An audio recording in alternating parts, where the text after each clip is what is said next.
I had a previous machine which I think channel like hell.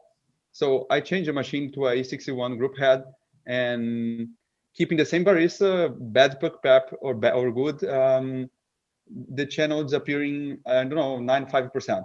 I still have some challenge if I go for more light, not very medium or dark roast. So, for instance, if I can compare the decent using the E61 profile with E61 machine with a medium or bad puck prep, how do you think this machine can compare in the forgiveness factor? So I had a GS3 from La Marzocco for many years, and my shots would frequently channel at the start. It took me a long time to figure out why. And it's because most traditional machines will just turn the pump on at the beginning of the espresso. And my GS3 was defaulting to 12 mils per second flow rate. So it's like a hose just hitting the puck. And any flaws in that puck would be immediately exposed and turned into channels, which is why the GS3 is a great machine for professionals who have very good puck prep, who might make virtually defect-free pucks. That was not me. I made pucks with defects. And so most of my shots would channel because of that initial thrash on the puck. Now, I, thanks to Home Barista, was able to open up the side panel of the GS3 and slow the flow rate down. I impeded the flow on the Fluidotech pump down to about 6 mils per second.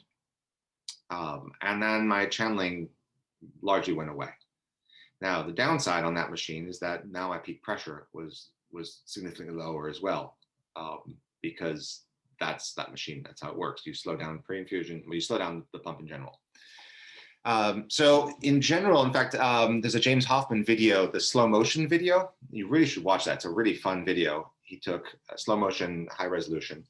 And at one point, he talks about how he really wanted to do a slow motion video of channeling. But unfortunately, the only thing he had in the studio was the decent, and that he was unable to make it channel. And I've had that problem too. 4 years ago, people would come for demos, and I would easily be able to make a channel. I just take a toothpick and put it in. And then it became harder as we improved the machine, and I would stick a piece of rice in the puck to try and cause some channeling. And now even that doesn't cause channeling. And the reason the decent tends to not channel is because of the gentle pre-infusion. What that means is that you've got a puck that maybe has got a little divot here. Because we're pre-infusing slower, and also there's a lot more headspace, what happens is the water comes in and that whole puck just swells like a sponge, and the defects just kind of go away. And then when we are saturated, we then ramp the pressure up kind of slowly over 4 seconds as opposed to bang.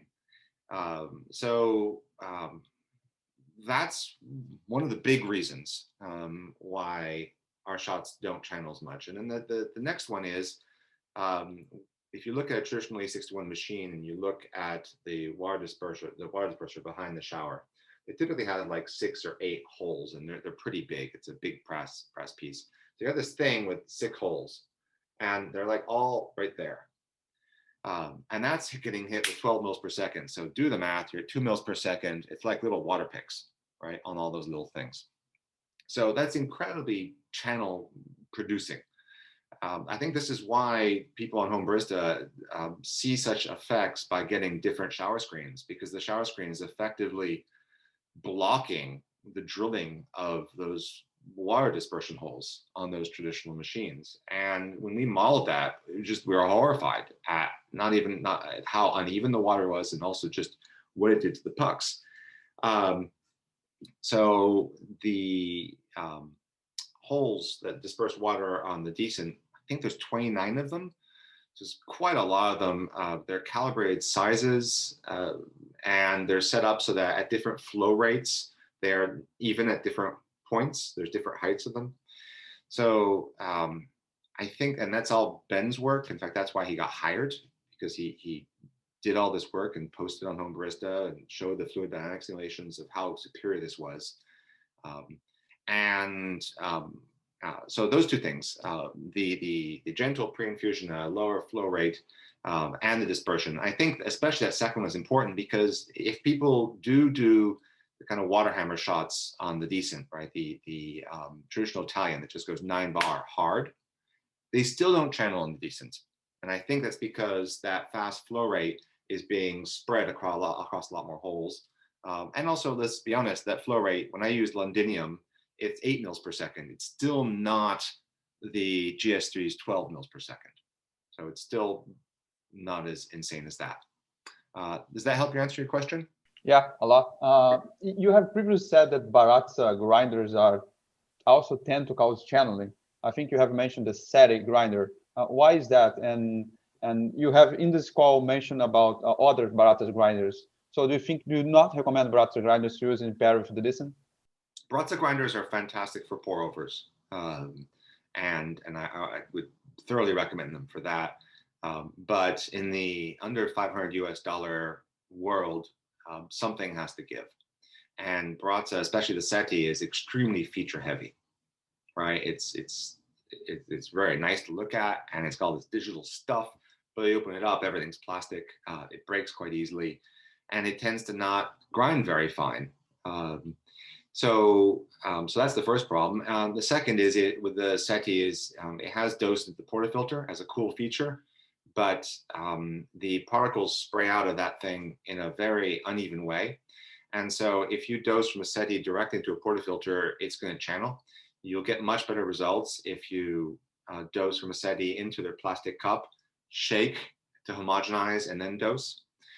Then I think what's happening is the SETI has a very bipolar grind profile, I should say, boulders and fines.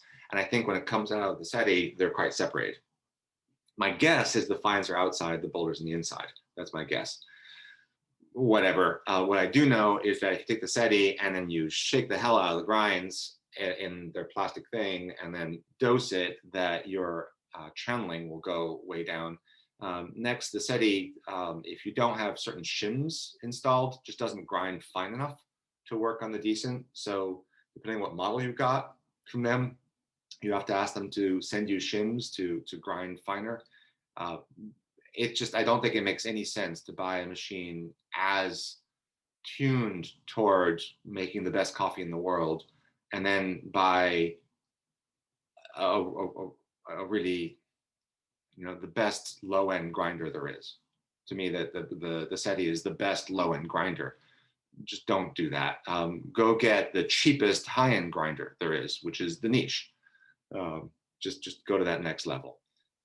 And people who have the niche just don't have that problem. Or if you want to spend more, then there's the Lagom. There's loads of beautiful grinders out there.